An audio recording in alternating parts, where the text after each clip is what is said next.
अग्रवाल जी 5 प्रकार के पुत्र कहे गए हैं। कौन कौन से?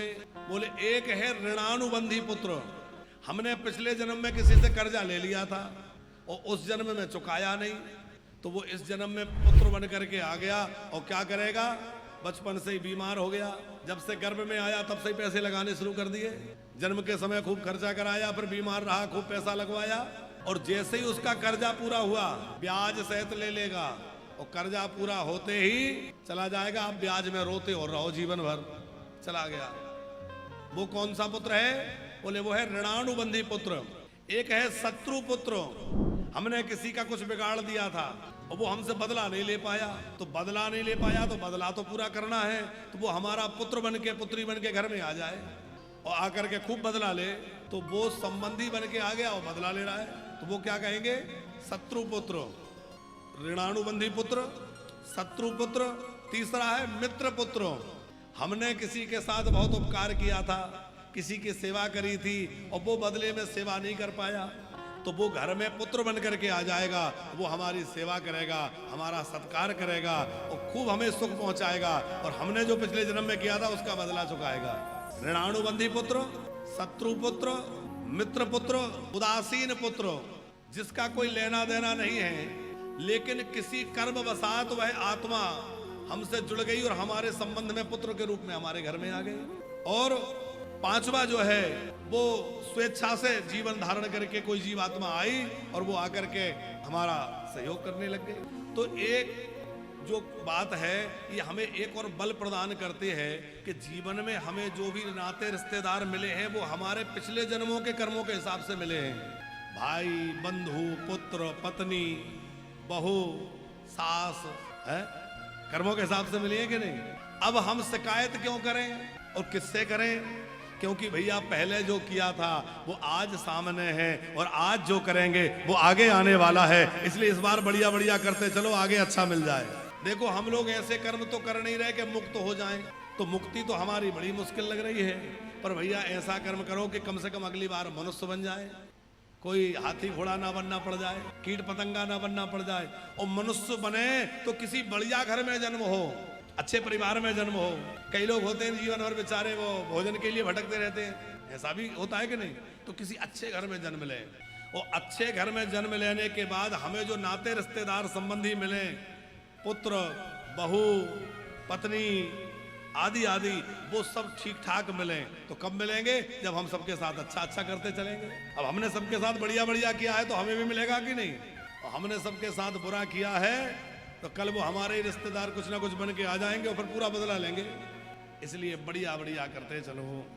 विदुर जी कह रहे हैं कि ये कोई तुम्हारा पिछले जन्म का पाप है जो बेटा बन करके आ गया है। इससे बचने के लिए तुम्हें इस अपने पुत्र का मोह छोड़कर इसको त्याग देना चाहिए। पुष्णासि कृष्णात् विमुखो गतश्री, ये तुम्हें जो है स्त्री से हीन कर देगा, ये तुम्हें धर्म के मार्ग से भटका रहा है और ये तुम्हारे लिए कलंक रूप है। विदुर जी ने समझाया तुम्हारे जीवन पर कलंक लग रहा है। त्यजास्व शैवम कुल कौशलाय, जैसे हमारे हाथ में कोई रोग ऐसा लग जाए कि डॉक्टर कहे कि कटवा दो नहीं तो पूरा शरीर गल जाएगा, तो भले ही हाथ हमारा अंग है पर हम उसको कटवाते हैं कि नहीं? किसी को थोड़ा ढीले बढ़ा दो, हाथ में ऐसी बीमारी लग जाए कि डॉक्टर कहे कि इसमें सड़ना शुरू हो गया, भैया इसको कटवाना पड़ेगा, तो मजबूरी में कटवाते हैं कि नहीं? उसी तरह विदुर जी ने कहा कि भले ये तुम्हारा अंग है पर सारे कौरव कुल की रक्षा के लिए, कौरव कुल की कुशलता के लिए इसको त्याग दो। अब विदुर जी ने बहुत बढ़िया नीति समझाई। आप कभी विदुर जी को समझना हो तो एक छोटी सी पुस्तक आती है, नाम है विदुर नीति। जैसे चाणक्य नीति एक किताब है, ऐसे ही बच्चों एक किताब है विदुर नीति। कभी उसको पढ़ना, तुम लोग पढ़ने में बड़े अच्छे हो और याद भी तुम बहुत जल्दी करते हो, याददाश्त अच्छी है। कौन सी बुक पढ़ना है? विदुर नीति। उसमें विदुर जी ने बहुत अच्छी अच्छी बातें लिखी हैं, छोटी सी किताब है, गूगल पे भी मिल जाएगी, PDF निकाल लो और कभी टाइम मिले तो उसको पढ़ो। अभी छुट्टियां चल रही हैं, कुछ ऐसी चीजें नई नई चीजें करो। तो विदुर नीति में विदुर जी ने बड़ा गजब का विश्लेषण किया है धर्म का। विदुर जी ने बहुत अच्छी बात कही थी पर धृतराष्ट्र को बात समझ में नहीं आई, क्योंकि वो पुत्र मोह में पड़े थे और दुर्योधन ने सुन लिया। दुर्योधन को किसी ने शिकायत कर दी, चुगली करने वाले तो सब जगह होते ही हैं। ऐसा कहा जा रहा है विदुर जी के सामने आकर के दुर्योधन ने तमाम गालियां सुनाई। ये दासी पुत्र मुझे घर से निकलवाएगा? अरे बताओ तो, इसका इतना मजाल, इसका इतना साहस। और धृतराष्ट्र ने बिल्कुल भी दुर्योधन को रोका नहीं। विदुर जी समझ गए यहाँ रहना ठीक नहीं है, क्योंकि यदि बड़े भैया को मेरी जरूरत होती तो ये अपने बच्चे को डांटता कि क्या कह रहे हो तुम, चाचा जी से कैसे बात कर रहे हो। ये ध्यान रखने की बातें हैं।